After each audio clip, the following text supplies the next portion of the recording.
में उत्तर प्रदेश का देश में प्रथम स्थान पर है। उत्तर प्रदेश के वित्त मंत्री सुरेश कुमार खन्ना ने साल 2022 से 23 के लिए बजट पेश किया। इस बजट में समाज के सभी वर्गों को साधने की कोशिश की गई। वित्त मंत्री सुरेश खन्ना ने कहा कि यूपी में निवेश बढ़ा है और कानून व्यवस्था में सुधार हुआ है। राज्य की विकास दर में वृद्धि हुई है और बेरोजगारी दर घटकर 4.2% हुई है। योगी सरकार 2.0 के इस दूसरे बजट में किसान, युवाओं, महिलाओं, गरीबों को साधने के साथ साथ एक्सप्रेसवे जैसी बुनियादी सुविधाओं को बेहतर बनाने पर जोर दिया गया। आइए एक नजर डालते हैं इस बजट की मुख्य बातों पर। खन्ना ने कहा, अपराध में आई है कमी, डकैती में 80% की कमी, दूसरे अपराध भी घटे। वित्त मंत्री के अनुसार साल 2022 में साल 2016 की तुलना में डकैती में 80.31%, लूट में 61.51%, हत्या में 32.45%, बलवा में 51.65%, गृहबेदन में 5.59%, चोरी में 17.22%, रोड होल्डअप में 100% व फिरौती हेतु अपहरण में 43.18% की कमी आई है। अपराधों पर अंकुश लगाए जाने के लिए निरंतर प्रयास किए जा रहे हैं। औद्योगिक गलियारा विकसित होगा। गोरखपुर लिंक एक्सप्रेस वे के लिए 200 crore. Gorakhpur link express way के दोनों तरफ गोरखपुर में औद्योगिक गलियारा विकसित किया जाएगा। इसके लिए 200 करोड़ रुपए का आवंटन किया गया है। इसके अलावा 5 लाख रोजगार सृजन करने के लिए भी राज्य में बनाए जा रहे एक्सप्रेस वे के किनारे औद्योगिक गलियारे बनाए जाएंगे।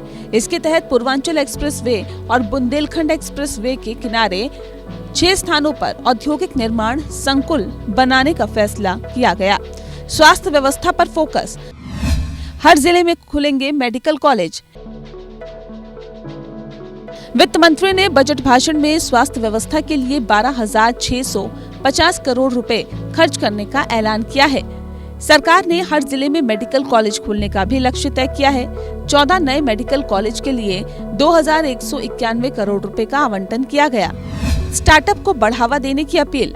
वित्त मंत्री ने कहा कि उत्तर प्रदेश में स्टार्टअप नीति 2020 के अंतर्गत कृषि, चिकित्सा एवं स्वास्थ्य, ऊर्जा, खादी, शिक्षा, पर्यटन, परिवहन आदि क्षेत्रों में स्टार्टअप को बढ़ावा दिया जा रहा है। प्रदेश में 50 इंक्यूबेटर और 7200 स्टार्टअप कार्यरत है।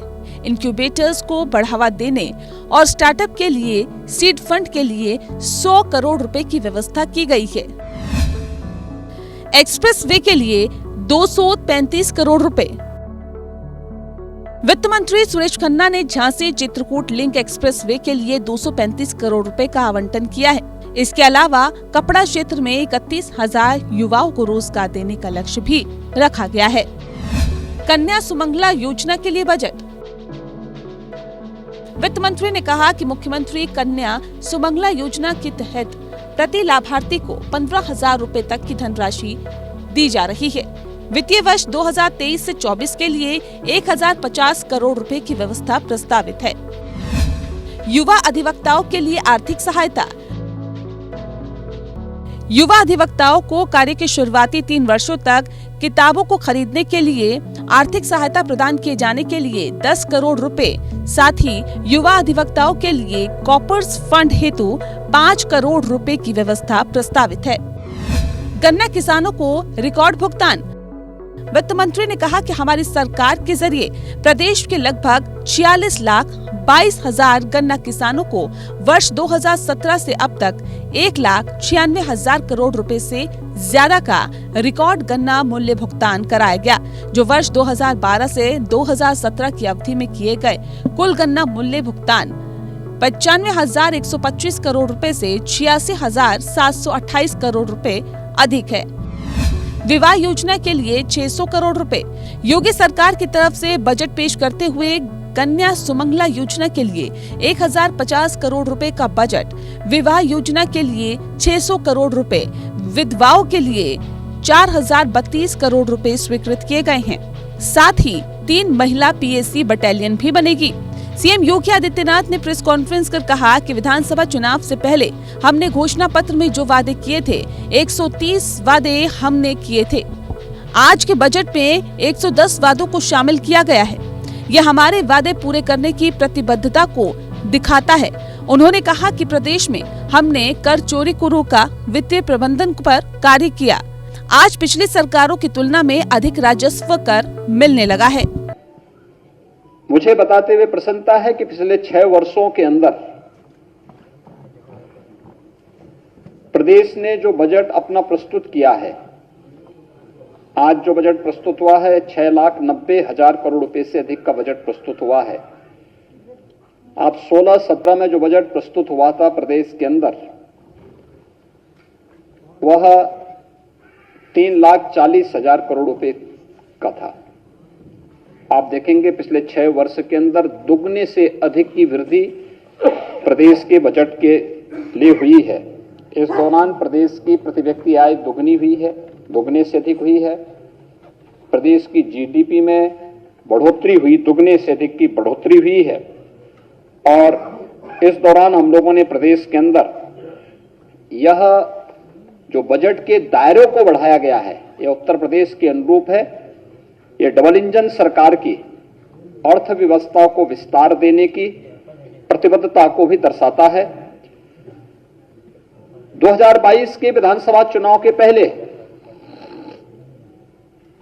हमारी पार्टी ने उत्तर प्रदेश की जनता से लोक कल्याण संकल्प पत्र के माध्यम से जो वायदे किए थे, 130 जो हमारे वायदे थे, आज के इस बजट प्रस्तुत करने के साथ उनमें से 110 वायदों को हम इसके साथ इसमें समाहित किए हैं। पूरे बजट में अगर आप उसका बजट पर ध्यान देंगे तो लगभग 64,000 करोड़ रुपए से अधिक की धनराशि लोक कल्याण संकल्प पत्र में घोषित संकल्पों के लिए समर्पित हैं और उसमें बजट में उसका प्रावधान किया गया है।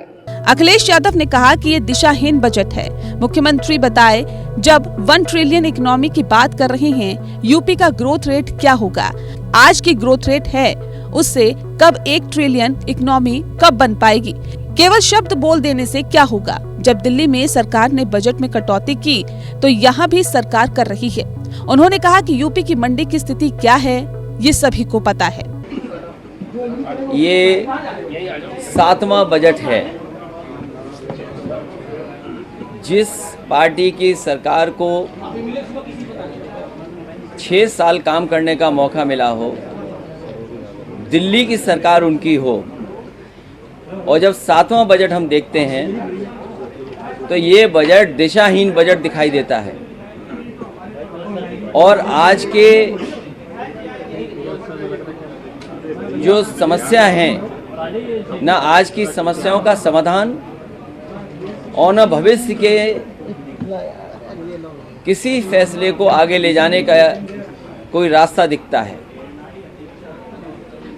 जिस प्रदेश में सबसे ज़्यादा आबादी गांव में रहती हो और खेती और किसानी पर निर्भर करती हो, किसानों को निराश किया है।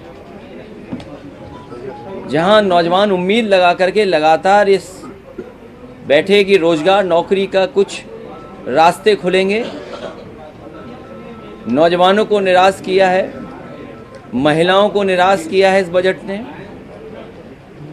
और जैसा कि मैंने पहले कहा कि दिशाहीन बजट है। जो Bharatiya Janata party $1 trillion economy का सपना दिखाती हो, मैं आपसे कहना चाहता हूं कि ये वित्त मंत्री और मुख्यमंत्री दोनों कम से कम ये बताएं उत्तर प्रदेश की जनता को, जब मुख्यमंत्री जी ये सपना दिखा रहे हैं $1 ट्रिलियन इकोनॉमी का, तो उत्तर प्रदेश की ग्रोथ रेट क्या हो। जो आज की ग्रोथ रेट उत्तर प्रदेश की है, उससे $1 ट्रिलियन की इकोनॉमी कब बन पाएगी। बजट पेश हो गया, सरकार वाहवाही भी लूट रही है, लेकिन इस बीच बड़ा सवाल यही है कि इन घोषणाओं को कब तक और कैसे पूरा किया जाएगा।